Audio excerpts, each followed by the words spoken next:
Welcome to the Ellis Talker Show. If you enjoy our content, please like or subscribe. Hi, welcome to the Ellis Talker Show. I'm DV LeBron. It looks like we're starting off the new season. I hope you had a great Christmas and New Year's. Now it's time to roll into election season. Today, my very special guest is Mr. James Buford. But before I get to him real quick, I just want you to know, check out K&H Construction out of Waxahachie, local guy, Chris Helms. If you got any construction needs, reach out to him and let him know DV LeBron sent you. So again, my special guest is Mr. James Buford. How you doing, sir? Hey, I'm doing good. I appreciate you taking the time to have me on your show. Again, it's always a thrill. I'm looking forward to getting started. Well, thank you so much for coming on. And again, thank you for wanting to serve your community and put yourself through this grinder again to run for Congress. So tell me, what made you want to do this again? I don't know when to quit, I guess. No, you get on a journey and you believe in, the thing that got you in it is the thing that keeps you driving and working and just grinding. And a lot of those things are just government overreach and what they have done to our communities, the chokehold that they have on our freedoms. And so I just got into it, and then I just kept grinding. I just believe that we can get it done. What would you say is the biggest thing that motivates you? Faith, values? What's your political philosophy? Faith motivates me. That's the biggest thing that motivates me is my belief in God and my relationship that I have with the Lord Jesus Christ. You look through scripture, and when you're called, there's really not a place to stop. So I would say through my life, from a young man to now, I'm like David. I was once young, now I'm older. I'm much older now, actually. I've just been grounded in the Word of God and what I feel that He has for us, and just to never just give up. That's just it. Just don't give up. Just keep grinding, keep working. What does the Constitution mean to you? The Constitution, next to the Word of Almighty God, is the greatest document given to us. It means everything to us. It means everything to me personally, as far as how our forefathers framed it, what they meant by it. It was built in a strong religious background or backdrop, and they had God in the forefront, and they wanted to make sure that as Americans and as Americans of their time period, American of our time period, and the time periods that will proceed, it's to lock in our freedoms, not government given freedoms, but our God given freedoms. So to mess with that is very upsetting to me. So much so that I put tattoo on my arm, "We the People," with the first three amendments also on my arm, and "In God We Trust" wrapped in the American flag, because I do believe in it. And I wish that all politicians, I wished all of America would. I wished everyone coming to America would believe in that and hold it as dear and true as that I feel it in my own heart and spirit. I plan on covering immigration here in a minute, but I definitely wanted to ask you something. There's a big challenge right now going on in the Republican Party between what is a Republican and does that mean conservative? Are you a Republican conservative, or are you just a conservative, or what is the difference in your eye? I understand the question that you're asking, because in the party I do see a divide. Someone explained it to me, that we're all Republicans, they're just different flavors. If you was to ask me where I would sit in the Republican Party, it would be conservative. I would be a conservative first. Back when I was a kid, back when Reagan was elected, you know, the conservative and the non-conservative would be the difference between the Democrat and the Republican. But as we progressed, they don't really talk about moral divisions. So back in those days when Reagan was here, everyone talked about abortion, and they talked about where you stand morally and that kind of thing. But that's not the Republican and even the political scene we see today. It's not about that. It's not about balancing budgets. It's none of that. It's just how far left crazy we can get, or how conservative we can get. So I think there's a lot of different flavors and levels of conservatism. And I think that there's room for it in the Republican Party. I think the Democrats in Reagan's day would fit very well in the Republican Party of today.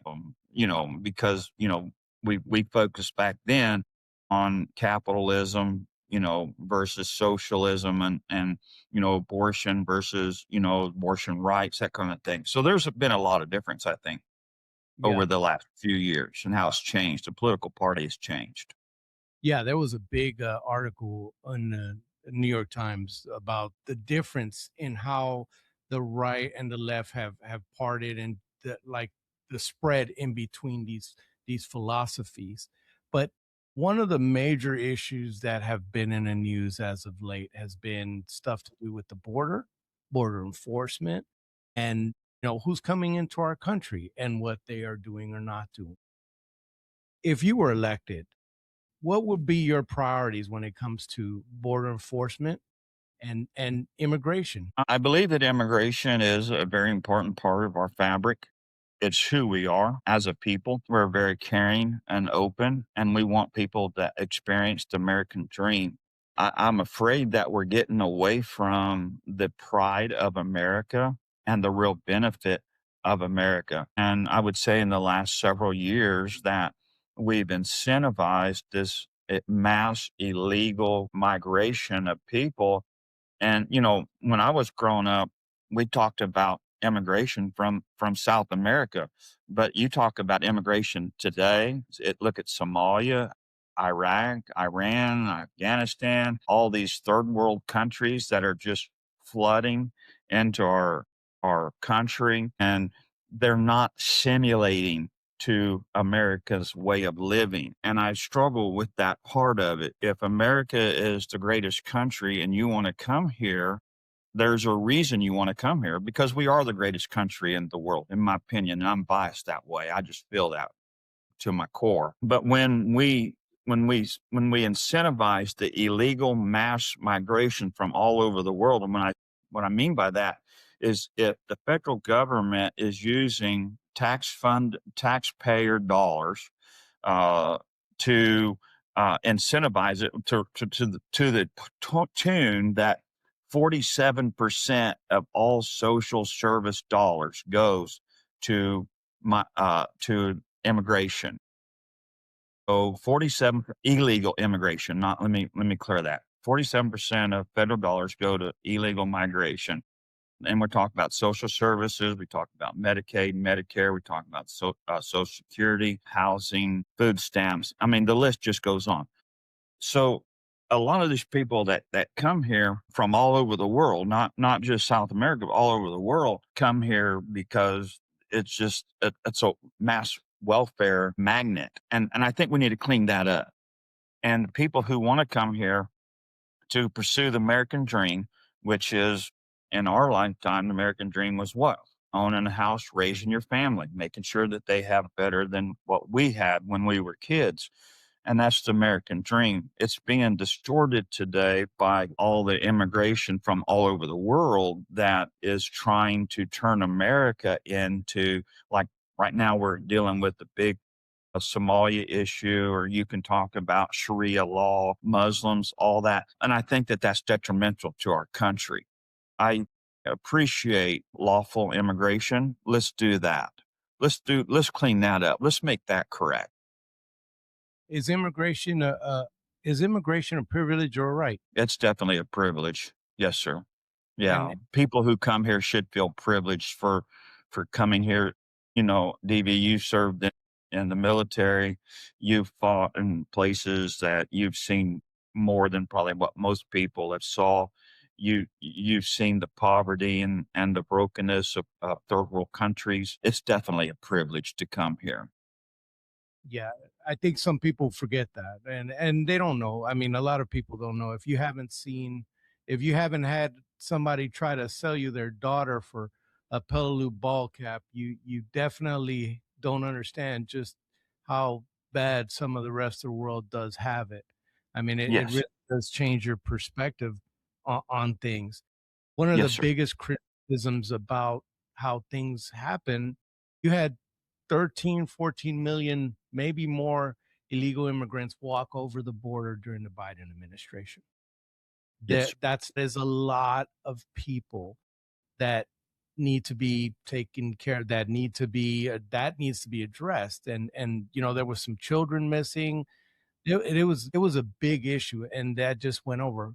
But there's been criticisms about how the president is doing it now, how he's going about the deportations and how they're doing it. And of course, the media is, you know, making it extra. So I want your thoughts about how the president is doing and uh, doing going about this immigration enforcement. I honestly think he's probably doing the best that he knows to do, given the such a stagnant or a huge number. Like you said, we don't even know how many millions of people came across. So I know he started off with, getting the worst of the worst, and everybody can kind of get, behind that, support it. And he's had to really fight the establishment. He's had to fight the crooked judges. I mean, the attorneys and whatnot, and I think they're really trying to do that. And at every hand, it's an uphill battle for him. So giving his environment and what he's dealing with really isn't getting any support out of Congress, which is really surprising because we have a Republican Congress and we have a Republican Senate, and they could be actually doing some things to help the president to maybe tame down some of the rhetoric, let's get immigration in control, and then let's try to figure out how to fast track, if we can, the people that are really wanting to assimilate to America, not take it over. Not We're not talking about the terrorists and the rapists and the gang members, and we're talking about moms and dads, grandmas and grandpas that want better for their family. I don't want to just shut off our heart and just say a blanket, everyone is illegal, go, because there have been people that have assimilated in America for probably since I was a kid that might not have been able and still can't. They don't know how to get the right attorney. They don't know how the money to get that done, to go through the legal processes. I'd like to see us spend some effort and working on some of those items to where it can be easier for families that really do want to come here and simulate to America. To your question, Donald Trump, I think, is doing the best he can in the environment that he's been given. Do I think it needs some improvement? I do. Yes. The process is a beast, and if somebody who has never had to go through that process, you wouldn't understand the amount of money, time, and effort that goes into it. Now, America's worth it. I'll say that every day till Sunday. I'll say it till I'm blue in the face. America's worth it, but it is quite a process. It isn't just, oh well, let me just get legal. There's a lot that goes into it. But there's something that you mentioned, James, earlier about the cost of these things. And right now we're 34 trillion and counting in debt. And it just keeps going up. It doesn't matter if there's a Republican, it doesn't matter if there's a Democrat, it just keeps going up. And Yes, sir. that's having all kinds of effects. The debt, just the interest on that debt is becoming more than we spend on defense. It is Yes. it is ridiculous how much, It's out of control. and we're out of control. So tell me, if you were elected to Congress, what are some of the things you'd like to see to rein in all this spending? You know, it's funny you ask, and I feel like that Congress on both sides of the political aisle has let American people down. Not only that, but presidents, just total administrations have let people down, and they've done it for many of years. Again, when I was growing up, some of the key things that you would hear politicians talk about, especially a presidential one, is balanced budgets. We haven't had a balanced budget since 1993 when President Clinton was elected into office. And I remember him saying that he ran Arkansas and had a balanced budget and a surplus of money. We're lucky to be in Texas, and we have that in Texas also. So, to answer your question, I think what we have to do is to realize we've got to stop spending. So I've heard members of Congress even recently say, well, 70% of all tax dollars are already allocated for us. We're lawfully having to pay 70% of the 5 point whatever trillion dollars comes in every year through income tax revenue.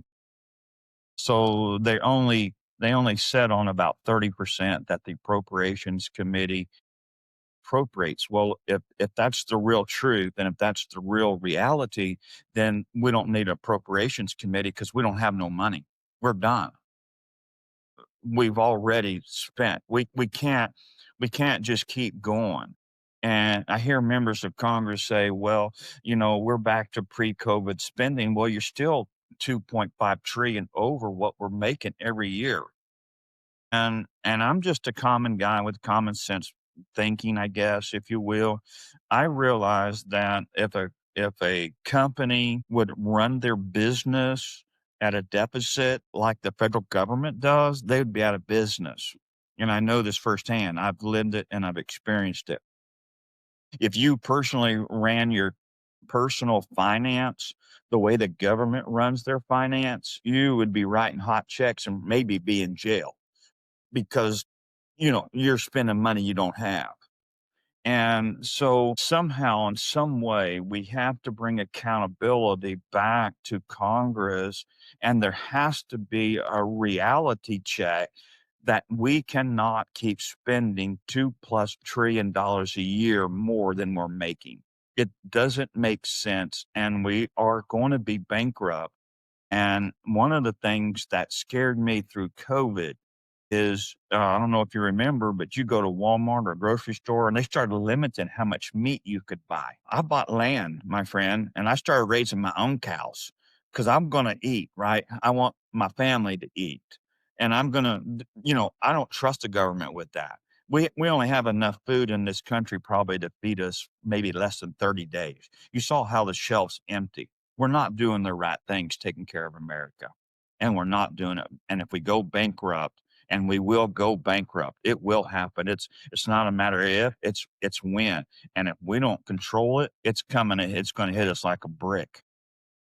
It is a big thing, and it's kind of maddening because if I spend $1 on a government credit card without permission, I will go to prison. And they lose millions and billions and just spend. And if you looked at Rand Paul's end of year Festivus thing, I've when seen it. it's Yeah. spending, it's gross. It's gross. If I waste even a dollar, if I buy a Coke with a government credit card without permission, I will go to prison. But Yes, sir. they spend that your money, our money, Our like money. so. It's one of those things that definitely needs to be addressed. You know, Another big thing affecting Texas and affecting the country is energy. Now, President Trump has been more energy friendly and has taken a big approach to that.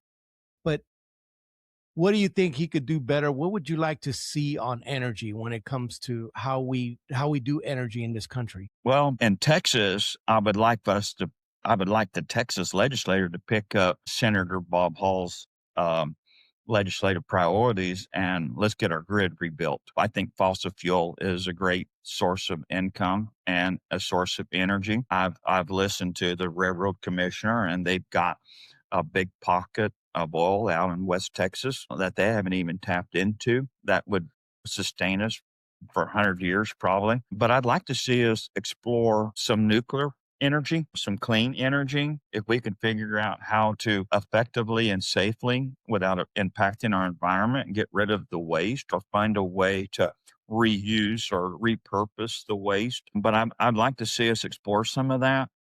The wind and the solar panels, I think they're probably got their place, but by the time that they get enough of it built, I mean, the landscape of this country will just you won't even recognize it anymore. How much farmland they're taking away for these farms. You drive by these wind farms and you see the turbines broken or not spinning. You see them running down.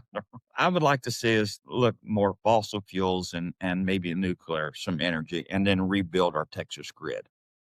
At the same time that they're having these conversations about energy, they're also supporting these big AI centers which, they are a draw on energy, they are a draw on things. And in Texas, water, energy, and a lot of it is the companies use trade secrets to kind of hide what exactly they use on it, but they're they're definitely a draw on stuff. At a time like that, energy is needed in Texas. Would you support any kind of legislation that would open up anything for energy in Texas? Yeah, yes, sir. Yeah. I think we have to really explore all avenues of energy because another thing we saw in COVID that we are too dependent upon foreign countries for too many things, and energy and fossil fuels is part of that. And I do appreciate President Trump wanting us to be independent. I think I'm very thankful that Lee Zeldin, our EPA director or secretary of EPA, has really loosened a lot of the restrictions so that we can get the refineries open.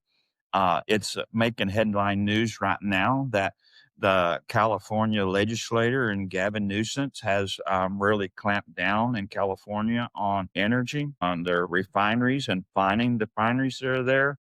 Um, and you see Shell, I think it's Shell and Valero, both of them are moving, shutting down their factories forever, which is about 20% of the natural gas that they need in California to survive, but it also affects Arizona and Nevada. And so we're going to have to be creative to help, I think, with the rest of the bad policies around the country. And so I think we're going to have to open up some more. We're going to have to loosen restrictions and open up some more. And yes, I would definitely support that. It does affect, like Chevron, you were mentioning that Chevron is leaving California after 100 and some odd years of being in California. They're getting ready to leave. Their refinery capacity is dropping, but they supply Nevada, Arizona, and some other states with fuel.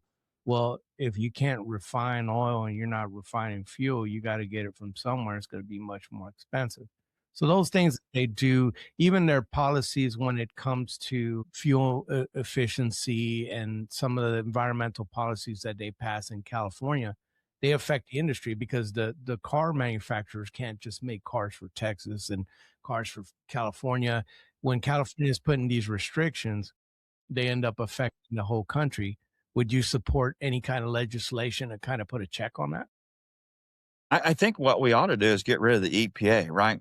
I mean, who gave them the right to make law? Which we know who did. Congress gave them that right. So yes, we have to loosen it up. Um, we have to not only, I think, loosen it up, but I think that we have to come to a place where we have common sense legislators to help with the environmentalists that are actually choking our country. I don't remember. I don't know if you remember Al Gore. He was known for the tree huggers. I mean, we got so much resource in America, but it's so been so restricted through the EPA and special interest groups. I think we have to put a check on that, and I think it'll start with the ground up. It'll start with judges that'll uphold the law and not make law and not put in personal opinions. I think it'll have to do with attorneys and frivolous lawsuits, restrictions. I think we got a lot of work ahead of us to actually make America what Donald Trump is visioning for us because we've gone so far to the left for so many years that I mean he's putting a shock on this country, and that's why that's why they don't know how to even deal with him anymore, right? But Congress could do a lot to help him, and these are some of the ways they could do it. Recently there was a huge and long shutdown that affected many people, especially federal workers and other people who depend on government. And it was a big argument there. And one of the big arguments in that within that the Democrats were voting no, no, no to open the government was healthcare and these subsidies that Biden had passed during his term that gave subsidies to ACA. Now I'm old enough to remember when they passed the ACA with no Republican votes. I'm old enough to remember when they said that would save every American $2,500 a month. Well, now there was a big sticker shock because these subsidies are going away and the companies are raising their rates. So between the two, it's causing a lot of drama when it comes to the healthcare system in America. We're in real trouble with it. There's a lot of issues with it.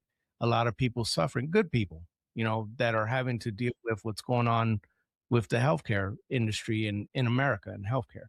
So tell me, what are your thoughts on healthcare and what are some of the things that you'd like to do if you're elected to Congress? Well, I remember when healthcare I'm old enough to remember when healthcare was good. And that was before 2008, I guess, or whenever Obama, passed that, maybe 10, passed the universal healthcare that now has got nickname Obamacare. I think it really crushed, the industry, and how we thought and looked at, healthcare. I don't think that it is necessarily the federal government's responsibility to supply health care to all Americans. I think it's a privilege. It's part of most people's package when they hire on to a position, not all, but most. In situations where their companies aren't big enough, they can't supply health care, then maybe there should be another option. But anything that has to be subsidized is already a failure. It doesn't matter what it is. If you have to subsidize it, I think there's a town in Texas, I know there is, that, went 100%, I think, cellular panels, energy panels, the solar panels, and it's having to be subsidized by the federal government. It's already failed. If it can't make it on its own, it's already a failure. So it was destined to fail. It's failing now. And again, it was never meant to be long term. But when I say long term, when you talk about Biden's, his wasn't meant to be long term. It was just to get to another resolution. My problem with Congress right now is they're taking too many days off. Mike Johnson released them for over 40 days while you wasn't getting paid and other federal workers wasn't getting paid and many were getting furloughed. Congress was sitting at home. What were they doing? I don't care. Doesn't matter to me what they were doing, but they wasn't doing their job. Why wasn't they back in DC? Why did Mike Johnson let them go? Why wasn't they there for 40 days trying to figure out how to put healthcare and fix the system or have a backup plan? And why aren't they? Why aren't they there now? They're failing American people. And I can't stand the fact that they use the government shutdown as leverage to blackmail one another. That's wrong. And we should take away that leverage from Congress where they can never shut down the federal government again and hold Americans across this country, those that serve us, those that work every day to provide services for us. They should never be shut down or in fear of being shut down or in fear of being furloughed because Congress can't get it together. And that's my beef with that. Would you support when it comes to that, the shutdown, maybe their pay being suspended as well, maybe passing legislation so shutdowns don't happen anymore? Would you support legislation like that? Yes, absolutely. Matter of fact, I'd want to introduce it. That we take that leverage away so that no matter if a Republican or a Democrat is in power, they can't use that as a leverage. And for sure, if Americans aren't getting paid, why is Congress getting paid? I don't understand that. I just don't. I am floored by it. They're a government employee, but they still are able to receive and there's still life goes on for them and there's no real push or urgency. It's a problem that needs to be fixed. And I don't know how to fix it, but we got to do something better than what we're doing. Congress is broken. They have the approval rate of, sand in the eye. I mean, it's just they are broken. And do you support, like, there's different things that people have talked about, like term limits. There's the other one was insider trading because there's there's been a lot of situations, and a matter of fact, there was an ETF that followed Nancy Pelosi stock trades where, congressmen are going in there and they're making 150, 200,000 a year, whatever it is. And they're coming in, middle class, upper middle class, and leaving multi-millionaires. Okay. It's a problem. It's It's a corrupt. it's definitely a problem with somebody who's struggling to, pay the bills and having to deal with the things that you deal with on a daily basis, to see somebody working in the government like that and coming out a millionaire because they get to look at stocks that you don't. That's pretty disheartening. So do you support term limits and maybe a ban on insider trading? I support term limits and I support ban on inside trading. And when you talk about it, they know that not only do they watch the stocks, but they know because they're in closed door meetings. They have the foreknowledge, if you will, on how companies are doing or even how policy will affect a company up or down. And that's where it gets wrong. I don't think they should be able to do that. I don't think that Nancy Pelosi should have what she has. I don't think Elon Omar should have $30 million net worth. I don't think that politicians should have $2 million to spend on a campaign. I think that there's so much of that that is so distracting from the real goal and what the job really is. And it is to understand the needs of your constituents and vote accordingly and understand that. And they're so disconnected. They're so far away from everyday people that the reality doesn't they can't even comprehend that people are struggling to put gas in their car. It eludes them. Yeah. It's unbelievable. It really is. It really is a true disconnect in some respects. Now you have a lot of PAC money, a lot of, you know, these different folks that are lobbyists and they're coming in and they're coming to Washington and they're running stuff. They determine Right. policy through money because, you know, truth be told, you can't run a campaign for Congress without money. It's impossible. You need money to run it. How will you deal with if you're elected to Congress? How will you deal with lobbyists? That is a really good question. So lobbyists, I have to turn a deaf ear. I have to approach it in the way like Donald Trump does, because he doesn't want to be beholden to them. He doesn't want to be bought by them. Now he's had enough money of his own to run his campaign, and he had a lot of small dollar donors. That's what I would hope for, because that would put me beholden to the people that elected me there, not special interest groups, not a lobbyist, not PAC money. And it's a big push. It's a big concern because that's where the grassroots conservative movement gets left behind, and where the Congress is bought by the highest payer. And they want to stay in office, they want to stay in power, and they become take the money, and no money comes without strings, as you know. It just doesn't. Even when my job, I give them my hours, they give me my check. It comes with strings. I got to show up every day. I got to do my job. I got to perform, and then they'll pay me. And so with lobbyists and PACs, that's what I think you end up having, and it is a slippery slope. Takes you on the wrong side of the path, because then you can't hold your head up high when you're around honest, hardworking people. Yeah. Well, unfortunately, I'm kind of running out of time, so I definitely wanted to cover Okay. national security because we have, there's wars, there's different things going on throughout the world, and how we handle it. We have Ukraine going on with Russia and that big mess. You had Israel and Gaza going at it, and Hamas and all that went on. And there was a lot of people who asked, because we're involved in a lot of these foreign entanglements, that there were a lot of people who said, is that really America first? So what kind of foreign policy would you support if you were elected to Congress? You know, that's a loaded question.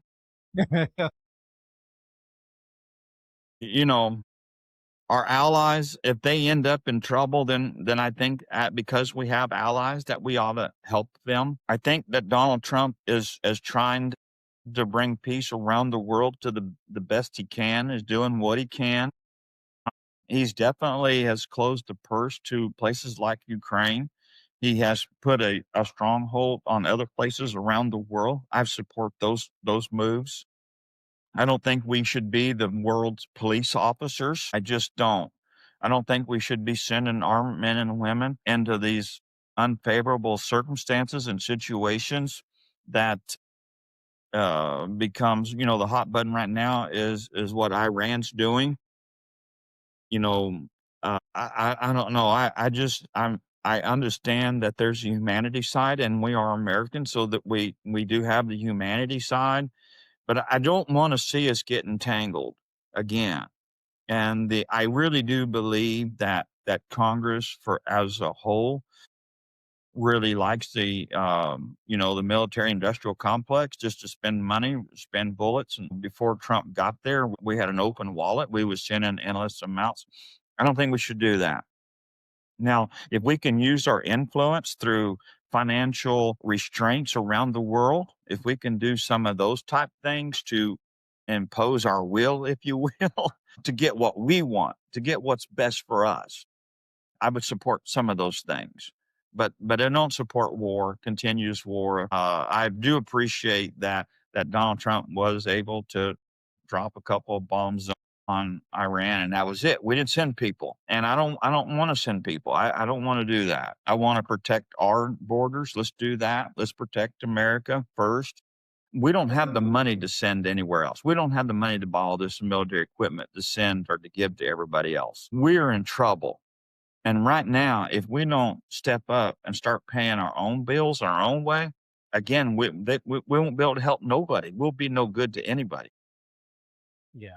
And I mean, that goes into money. You could have all the great intentions, but once it gets to zero, you have no money to do these things.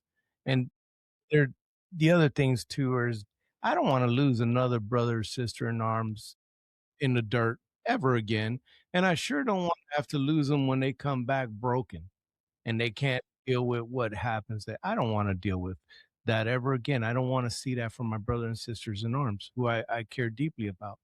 That's kind of the last thing I wanted to kind of talk to you about veterans issues. How will you deal with veterans issues if you're elected to Congress? Well, you know, I myself am not a veteran, so I can't say that I have the experience of a veteran, but I do got kids that were in Iraq, in both Iraq and Iran. My dad was in Vietnam. My granddad was at Normandy. So I support the military. And I know there's a lot of issues that we need to address. How people, men and women, service men and women, come back broken mentally and emotionally. I think we can do a better job with that. I support things like tunnels to tower, tunnels T to T, right? Tunnels to tower. Some of those organizations, I would rather be giving our money to those kind of organizations that are helping our veterans, get them off the street, get them housing. I support that our military, if they cannot get their needs met medically through the VA, that we should be able to send them to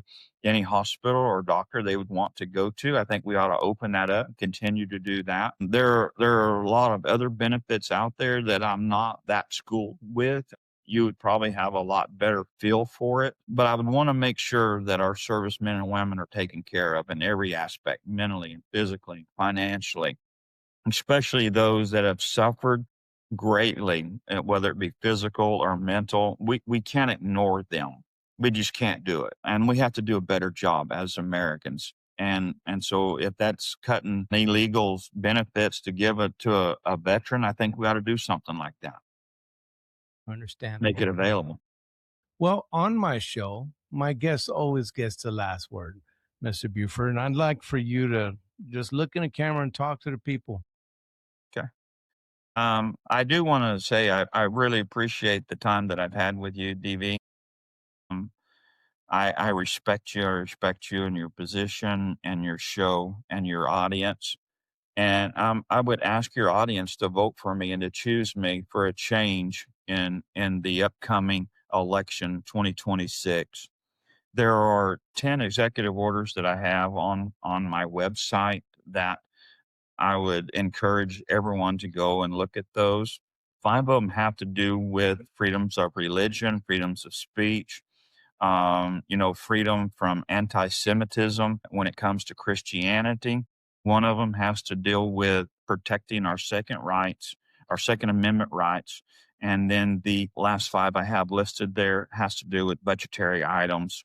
And so I want to see us do better. I want I want to see Congress do better. Right now, if you look on TV and you see the websites and you see the commercials and the push cards, and all of them are taking credit for closing the border. Well, they didn't close the border. Republicans didn't do it. It was Donald Trump that closed it. They were in power. They just chose not to do nothing, and they're still not doing anything.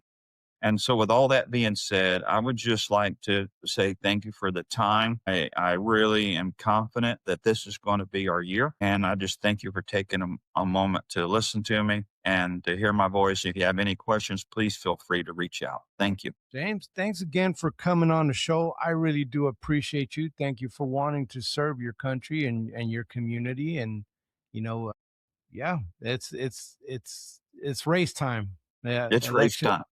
It's race time. You take care of yourself. Can you stick around real quick after the show? Yes, sir. Thank you.